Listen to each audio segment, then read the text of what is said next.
तो सबसे पहले let us begin with the definition. What do we mean और how do we define specific heat. तो specific heat का मतलब ये होता है, अगर मेरे पास कोई बॉडी है, so we say we have unit mass of a body और a body whose mass is 1 kg. तो अपने पास जो बॉडी है उसका मास कितना है भाई? उसका मास है 1 kg.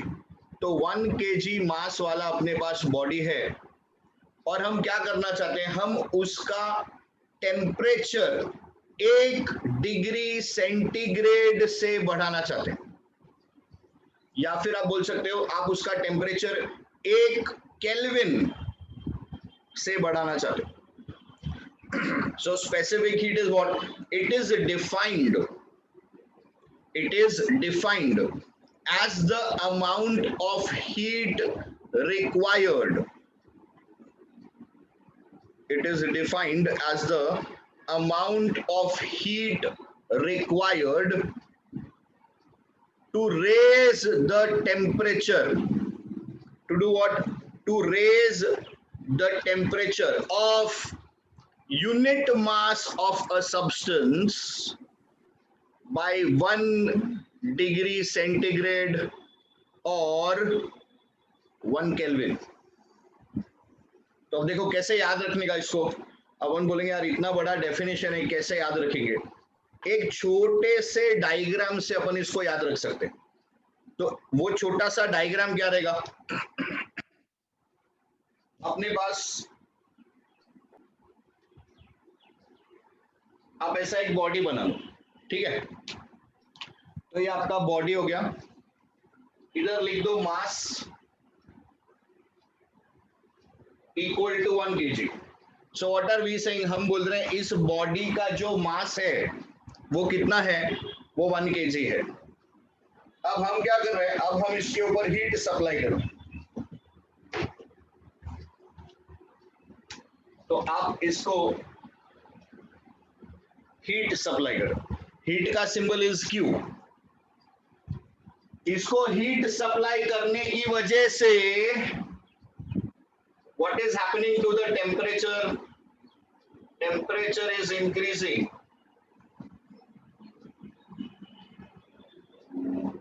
by how much? By 1 degree centigrade or 1 Kelvin. So my dear students, एक इतने छोटे से डायग्राम से अपन वो पूरी डेफिनेशन याद रख सकते हैं. तो क्या है भाई specific heat? It is the amount of heat required to raise the temperature of unit mass of a substance by how much? By 1 degree centigrade और 1 Kelvin. ठीक है, डेफिनेशन क्लियर है. See why I am focusing so much on the definition. एक बार अपने को definition बैठ गया दिमाग में तो फॉर्मूला भी अपन आराम से खुद ही जनरेट कर लेंगे. क्या है? एक बार और. Amount of heat required to raise the temperature of unit mass of a substance by how much? By 1 degree centigrade और 1 Kelvin. तो ये हो गया मेरा डेफिनेशन. अब इसको याद रखना क्योंकि आगे मुझे ये सेम डेफिनेशन 4 बार काम में आने वाले. तो ये था डेफिनेशन किसका? स्पेसिफिक हीट का. Now let us derive an expression for it. तो इसके मदद से मेरे को एक्सप्रेशन क्या मिलेगा देखिए. अब थोड़ा सा लॉजिक लगाना है आपको and you will have to type out your answers. ठीक है? अरे वेरी गुड हो, वेरी गुड, बहुत बढ़िया. आपके पास ये 1 kg का बॉडी है और आपके पास 5 kg का बॉडी है. दोनों का टेम्परेचर अपने को 1 डिग्री सेंटीग्रेड से बढ़ाना है. 1 kg case A, this is case B. हमको हीट सप्लाई करनी है और टेम्परेचर इंक्रीज करना है बाय 1 डिग्री सेंटीग्रेड. प्लीज सोच के बताइए कौन से केस में ज्यादा हीट लगेगा? केस ए में ज्यादा हीट सप्लाई करेंगे कि केस बी में ज्यादा हीट सप्लाई करेंगे? Come on students, very good, Akshar answered. चलो भाई फटाफट फटाफट सबके सही आंसर आ गए। Om, Shraddha, Tanmay, Rodney, Samriddhi, very good, Aditya Rawat. Come on students, get involve please.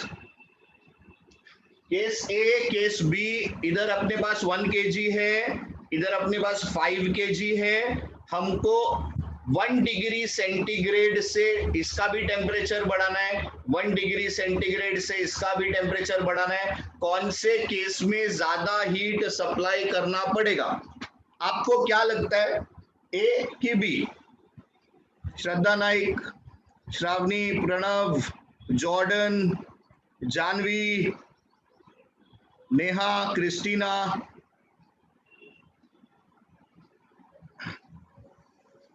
Sakshi. The answer is case B. अब कुछ लोगों को अगर लग रहा है कि यार हम लोग तो सेम राइज कर रहे हैं, तो क्यों? Yes, B is the right answer भाई, बराबर, ओके ग्रेट। तो since all of you have already answered B, तो माय अजम्पशन इज कि आपको मालूम है कि आंसर बी क्यों होना चाहिए। अब अगर आपको नहीं मालूम है तो we will go to the logic और रीजनिंग ऑल्सो। 1 में अगर मेरे पास 10 पार्टिकल्स है तो 5 kg में आई विल हैव 50 पार्टिकल्स। तो 10 पार्टिकल को 1 डिग्री ज्यादा, यस, साइज के वजह से, तो 10 पार्टिकल का 1 डिग्री बढ़ाना है, इधर 50 पार्टिकल का 1 डिग्री बढ़ाना है, तो ऑटोमेटिकली इधर मुझे ज्यादा हीट लगेगा। Now based on this please have a look at this. अब हम इसका डेरिवेशन कर रहे हैं, तो जो भी हम हीट सप्लाई करेंगे, जो आपका चेंज इन हीट होगा, that is directly proportional to the mass of the body. ठीक है, ओके। अभी सेकेंड वाला केस देखते हैं।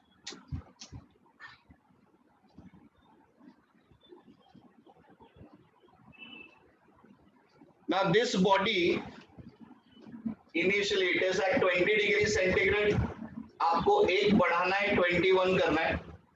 सेकेंड केस ये 50 पे है, आपको 1 डिग्री बढ़ाना है 51 करना है। तो फर्स्ट केस, अभी इधर ये केस ए, ये केस बी, ये आपका बॉडी है 5 kg का बॉडी है।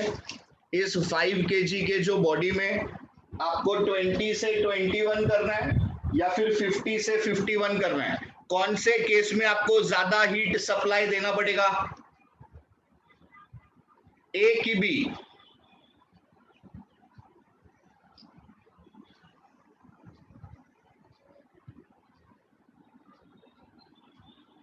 नहीं नहीं, ए या बी में से ही आंसर है पक्का, ऐसा नहीं है कि कुछ नहीं होगा, दोनों सेम रहेगा, ऐसा नहीं। Your answer is either A or B. The correct answer is B. अब बहुत सिंपल सी बात है, 20 रुपए ज्यादा है कि 50 रुपए ज्यादा है? 50 रुपए ज्यादा है ना। तो 50 से 51 जब मैं कर रहा हूं, तो भाई 20 से तो ज्यादा हीट में दे ही चुका हूं 50 पे जाने के लिए। समझ में आ रही बात? If you think in terms of temperature difference, तो आपको लगेगा अरे इधर और इधर सेम है, पर आप बात को समझो।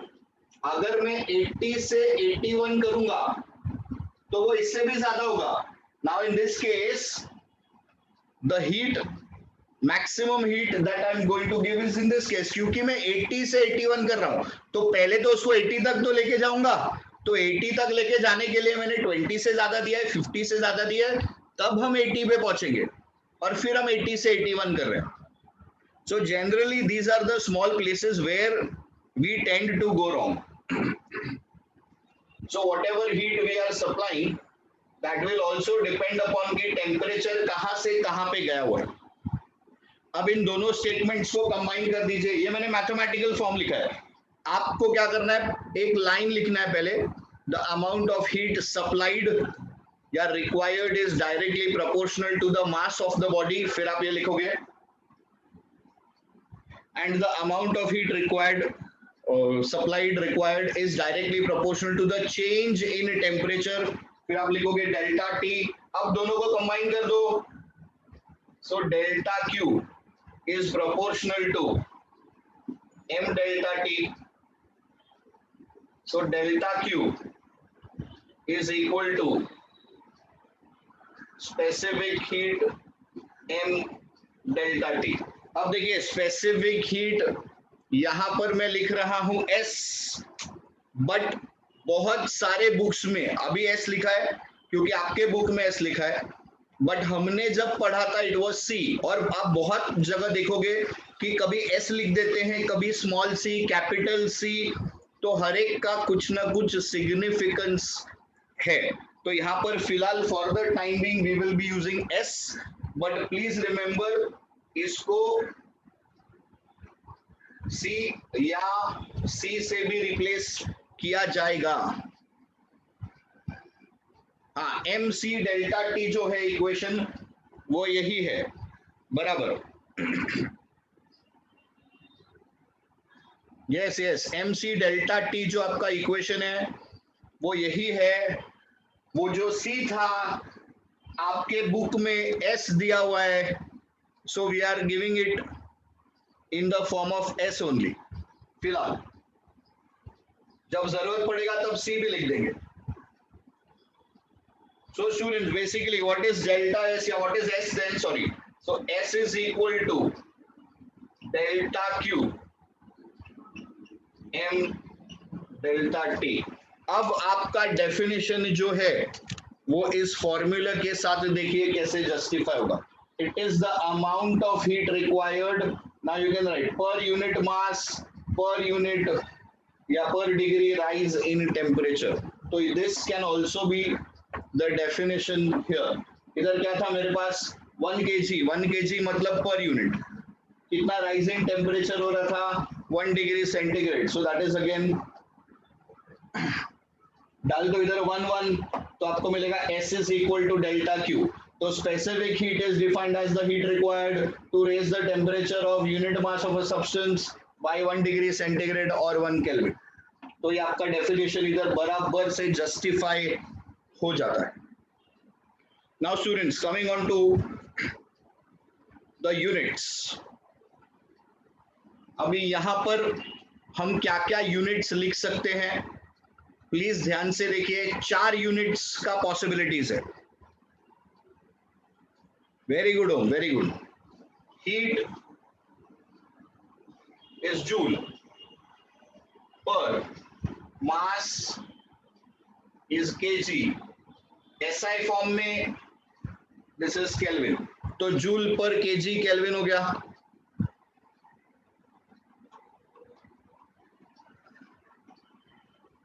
दूसरा जूल पर केजी डिग्री सेंटीग्रेड हो गया.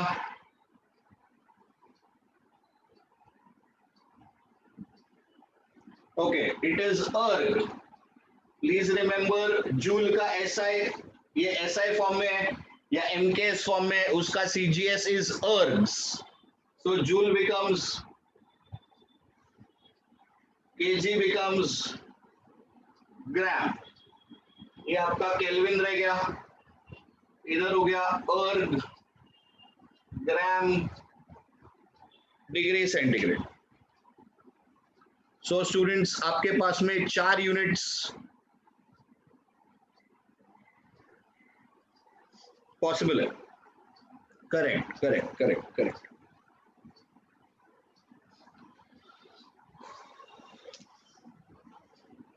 ओके स्टूडेंट्स, सो ये आपका बेसिक हो गया स्पेसिफिक हीट का. ठीक है, now let us move ahead. एक बहुत इंपॉर्टेंट क्वेश्चन है.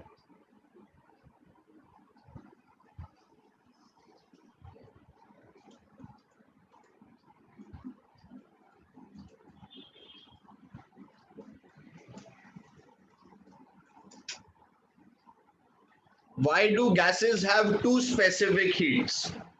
तो जो सॉलिड्स और लिक्विड्स हैं, सॉलिड्स और लिक्विड्स के पास सिर्फ एक ही स्पेसिफिक हीट होता है, जबकि गैसेस के पास में इट इज फाउंड कि गैसेस के पास में there are two specific heats.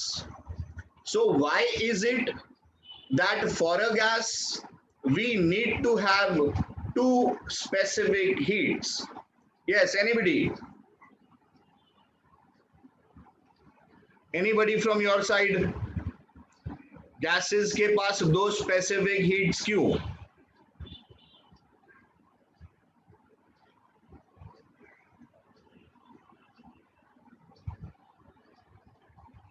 हाँ भाई, कोई बता रहा है?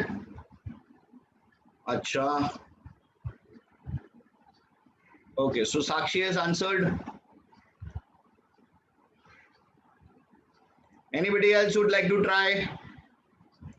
See, right and wrong is not important, trying is important. आपको क्या याद आ रहा है उसके बारे में, आपको क्या जानकारी है उसके बारे में. ओके, चलिए, कोई बात नहीं. So we know that gases are governed by the equation. Gases are governed by which equation? So gases are governed by this equation. PV is equal to nRT. तो सॉलिड्स और लिक्विड्स में ऐसा कोई equation काम नहीं करता है. Very good समृद्धि. Solids और लिक्विड्स में ऐसा कोई भी रिलेशनशिप नहीं है.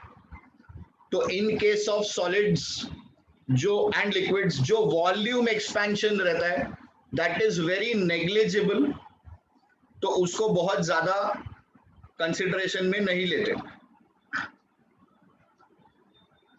Now here with this PV equal to NRT, अब यहां पर आपने टेम्परेचर बढ़ाया, so what will happen to the pressure? बढ़ेगा.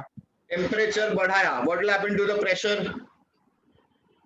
जल्दी बोलो, बढ़ेगा कि कम होगा? Very good AK, very good Om. Temperature बढ़ेगा तो प्रेशर बढ़ेगा. बहुत बढ़िया. अब देखो, आपने टेम्परेचर बढ़ाया, प्रेशर बढ़ गया. पर जब टेम्परेचर बढ़ेगा तो वॉल्यूम के साथ क्या होगा? जब टेम्परेचर बढ़ेगा तो वॉल्यूम के साथ क्या होगा? Correct, it will increase. बहुत बढ़िया प्रणव. Vedant, very good.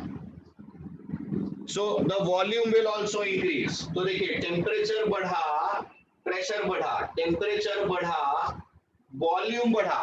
पर वेरी गुड इशिका, पर ये दोनों चीज एक साथ नहीं हो सकता, क्योंकि अगर प्रेशर बढ़ेगा तो वॉल्यूम को कम होना पड़ेगा, या अगर वॉल्यूम बढ़ेगा तो प्रेशर को कम होना पड़ेगा. इसका मतलब ये दोनों इफेक्ट आप एक साथ में स्टडी नहीं कर सकते. तो हमको क्या करना पड़ेगा अगर हमको इसको पढ़ना है? तो इसको पढ़ने के लिए स्टूडेंट्स देखिए हमको क्या करना पड़ेगा. हम पहली बार टेम्परेचर बढ़ाएंगे, we will see the changes in pressure. Very good Om. And volume को हम रखेंगे कांस्टेंट. अब दूसरी बार देखिए हमको क्या करना पड़ेगा. We will bring the system back to the original state.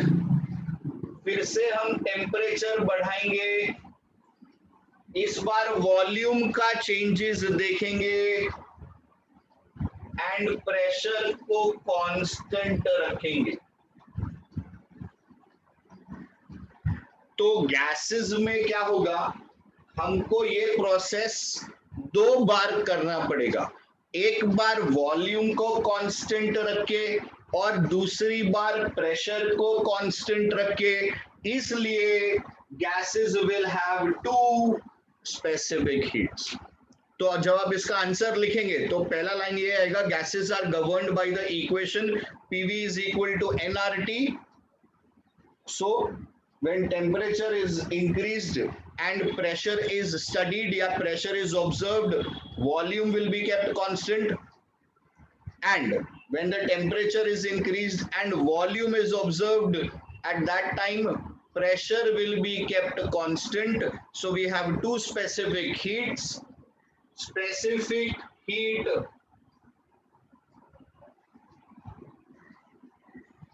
at constant volume and specific heat at constant pressure. So students, दो मेरे पास में specific heats आ गया, specific heat at constant volume and specific heat at constant pressure. चलिए इसका लिख रहे हैं, note down कर रहे हैं तो बहुत अच्छी बात है, अदरवाइज इसका एक पिक ले लीजिए.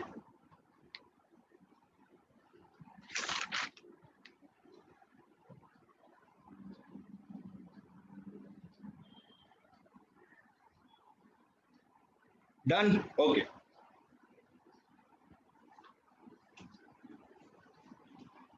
तो एक बार by the time, so specific heats को हम लोग आगे क्लासिफाई करेंगे.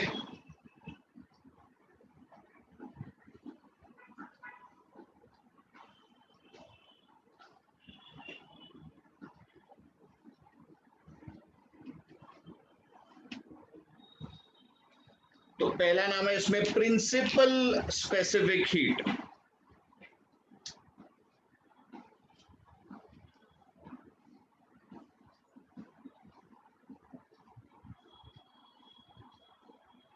और दूसरा है मोलार स्पेसिफिक हीट. स्टूडेंट्स, है बहुत इजी, पर चार अब हम डेफिनेशंस करेंगे, एकदम सिमिलर डेफिनेशंस है, एक वर्ड इधर उधर करना रहता है, आपका डेफिनेशन तैयार हो जाता है या चेंज हो जाता है. ठीक है, तो अब प्रिंसिपल स्पेसिफिक हीट जो रहेगा, छोटा सीवी छोटा सीपी. तो my principal specific heats, they are छोटा सीपी एंड छोटा सीवी. वेराज जो मेरा मोलार स्पेसिफिक हीट है,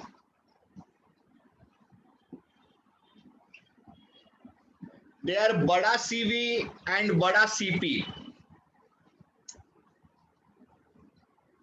ठीक है, तो आपको ये छोटा सीपी सीवी, बड़ा सीपी सीवी क्या है, अभी हम इसको डिफाइन करें.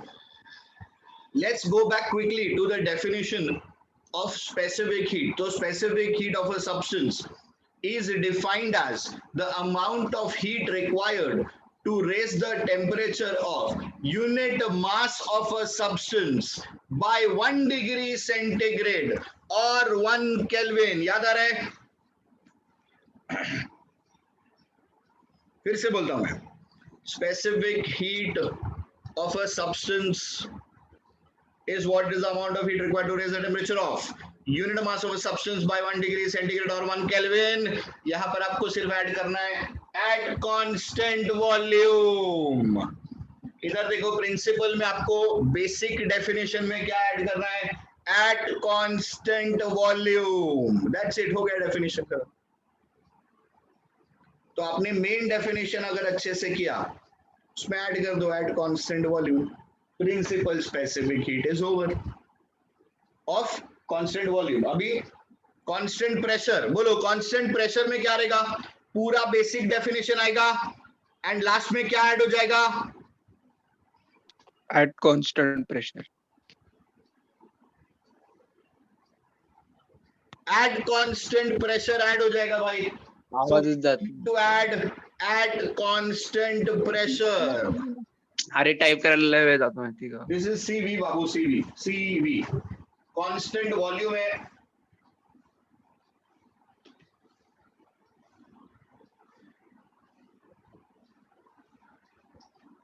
आज ऐसा बना था.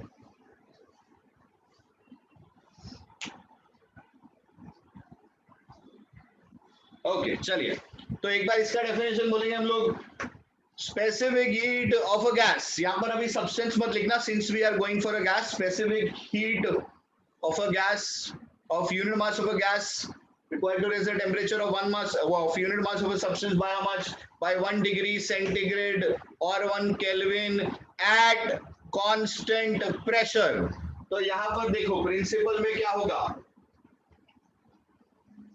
Same basic definition plus eight constant volume या फिर एट कांस्टेंट प्रेशर।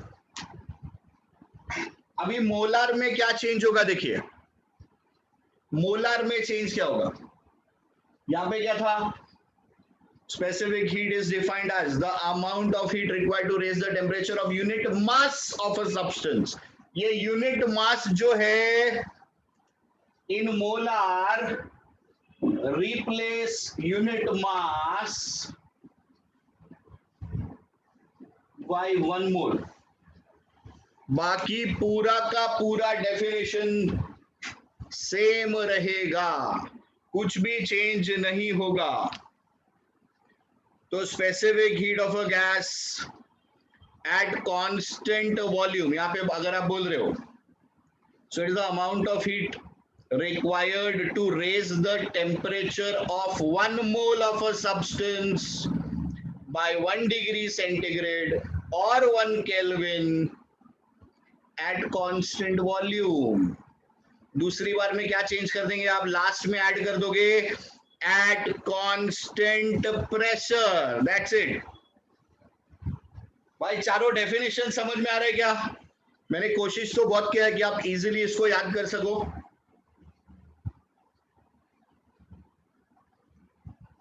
ग्रेट। अब आते हैं इन दोनों में क्या रिलेशन है, ये बड़ा क्यों है, इसको छोटा क्यों लिखा, ये क्यों नहीं छोटा, ये क्यों बड़ा। So basically how do we get this? The relationship is this: Cv is equal to, since it's a gas, so the molecular weight multiplied by chota c, this is the relation between bada Cp is molecular weight of the gas multiplied by छोटा सी।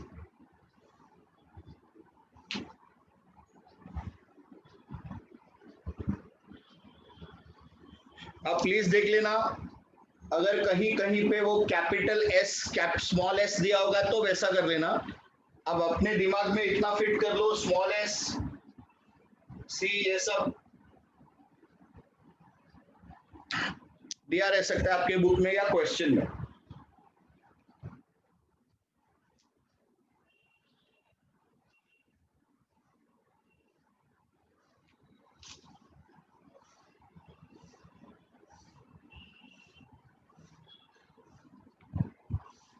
ठीक है, चलिए देख लीजिए please इसको, बड़ा छोटा CP CV.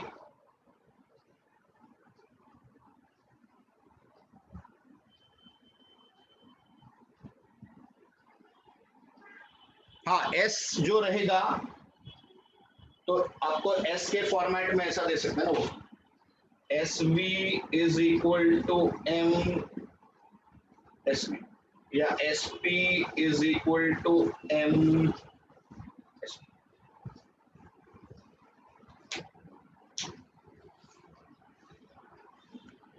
Okay चलिए let's move on to something again 11th standard.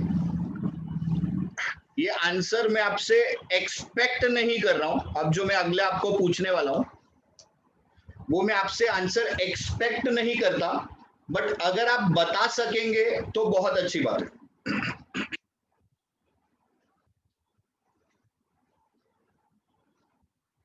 जब भी हम किसी बॉडी को हीट सप्लाई करते हैं, आपने एक बॉडी को हीट सप्लाई कर दिया, तो what are the two things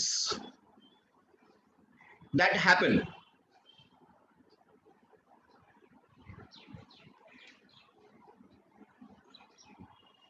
Temperature rise, okay,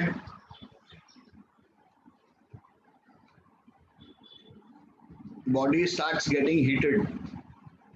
Volume change in mass. क्या बात है, क्या बात है. Volume increases. बहुत बढ़िया. यार मुझे तो लग रहा था 11th वाले से एक्सपेक्ट ना करूं, या तो मुझे 12th वाले से एक्सपेक्टेशन कम रखना चाहिए. शाबाश मानसी, बहुत बढ़िया. I was looking out for this answer. Very good Sharayu. Particles start moving. Okay. So 11th standard students, आपने जो भी आंसर दिए सारे के सारे आंसर करेक्ट हैं, but I was looking for something more technical and that is why I said I did not expect the answers from you. आपने जो बोला वही चीजें होती हैं, पर उसको हम टेक्निकली अलग तरीके से लिखते हैं. आप देखिए कैसे लिखते हैं. जब भी आप हीट सप्लाई करते हो किसी बॉडी को, तो आप बताओ उसके अंदर जो पार्टिकल्स है उसका मूवमेंट बढ़ता है कि कम होता है? जो उसका वाइब्रेशंस है वो बढ़ेगा कि कम होएगा? बढ़ेगा. मतलब उनका एनर्जी बढ़ा कि कम हुआ? बढ़ गया. सो whenever heat is supplied,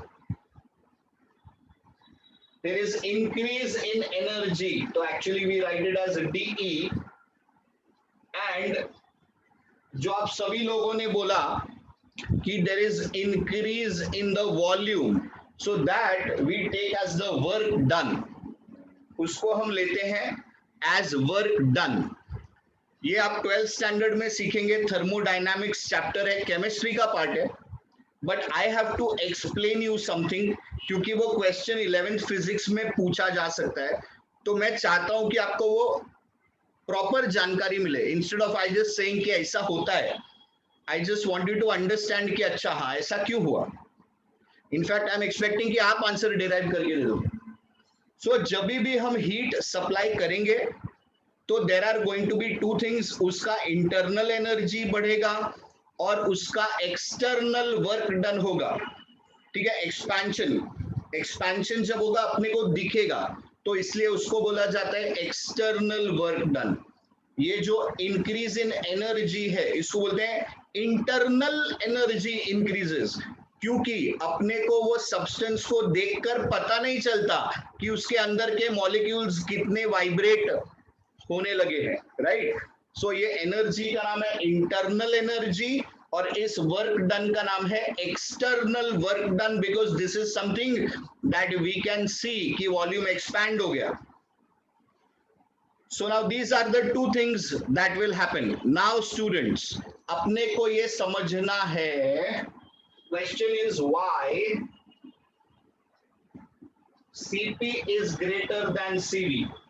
जब भी हम किसी बॉडी को Cp पे हीट करेंगे, Cv पे हीट करेंगे, तो Cp पे मुझे ज्यादा इफेक्ट मिलता है और Cv पे मुझे कम इफेक्ट मिलता है. ऐसा क्यों होगा? तो क्यों Cp Cv से ज्यादा है ये फिलहाल हम समझेंगे. जब आप 12th में जाएंगे तो और इसके ऊपर आप एक डेरिवेशन करेंगे, but for the time being we need to understand why Cp is greater than Cv. चलिए स्टूडेंट्स ध्यान दीजिए. Cp से आपने हीटिंग किया, आपने Cp से हीटिंग किया, सो आपने अप्लाई किया इधर Qp. So what are you doing? You are applying Qp. Heat is being supplied at constant pressure. तो क्या होगा? यहाँ पर dE होगा और dW होगा, क्योंकि वही तो हमने पढ़ा है कि जब भी आप हीट सप्लाई करोगे ऐसा दो चीज होगा. अब नेक्स्ट केस देखिए. जब आपने Qv दिया, यानी you are supplying heat at constant volume. So now only dE is increasing. There is no dW. Think and tell me, this dW is zero. आप बता सकते हो dW zero क्यों है?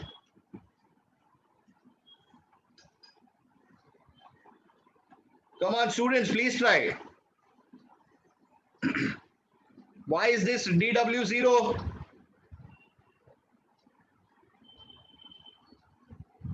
Very good Shraddha, very good. Correct Sakshi. So students, जब हमने बात किया था डीडब्ल्यू का रीजन क्या था? डीडब्ल्यू का reason, work was being done, that means there was expansion हो रहा था, वॉल्यूम बढ़ रहा था। अब आपने क्या किया यहाँ पे? आपने वॉल्यूम को ही कांस्टेंट कर दिया, यानी आप बोले कि अब बस इसको मैं रोक के रखूंगा, ये एक्सपैंड नहीं हो सकता। तो जब ये एक्सपैंड नहीं हो सकता तो इसका वर्क डन कितना हो गया? इसका वर्क डन हो गया 0। तो अभी आप देखो, सीपी पे आपको ज्यादा इफेक्ट मिल रहा है कि सीवी पे आपको ज्यादा इफेक्ट मिल रहा है? तो when you observe you will find CP is more effective than CV. And by how much? By DW. In 12th we will study कि ये डीडब्ल्यू को हम पी डीवी भी लिख सकते हैं, this is P into DV and we can write it as R D T also. But for the time being फिलहाल हमको सिर्फ ये समझना है कि सीपी सीवी से बड़ा क्यों है। तो सीपी सीवी से बड़ा इसलिए क्योंकि जब आप सीपी पे हीटिंग करते हो तो आपको ये दो आइटम मिलता है, डी डी डब्ल्यू, और जब आप वॉल्यूम कांस्टेंट वॉल्यूम पे हीटिंग करते हो तो सिर्फ आपको डीई मिलता है। अब अपने स्टूडेंट के मन में अगला सवाल, सर ऐसा भी तो हो सकता है ना इन दोनों का टोटल मार के भी ये वैल्यू ज्यादा हो? ऐसा नहीं होता। क्यों? दोनों केस में डीई सेम आता है। उसका रीजन क्या है? Because the increase in temperature is the same. तो जब हम सेम टेम्परेचर से इंक्रीज करते हैं तो काइनेटिक एनर्जी या internal energy remains the same. तो ऐसा नहीं हो सकता कि इसका डीई 10 प्लस समझो ये वर्क डन 10 तो ये हो गया 20 और ये अकेला ही 20 हो, या ये अकेला ही 20 से ज्यादा हुआ तो वो पॉसिबिलिटी यहाँ पे नहीं है। क्यों नहीं है? क्योंकि in both the cases we will be heating by the same temperature rise. जब टेम्परेचर राइज सेम होगा तो आपका इंटरनल एनर्जी का इंक्रीज भी सेम होगा एंड देयरफॉर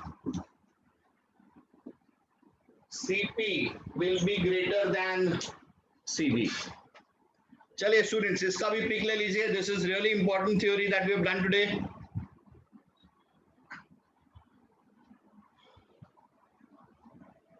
Done, sir.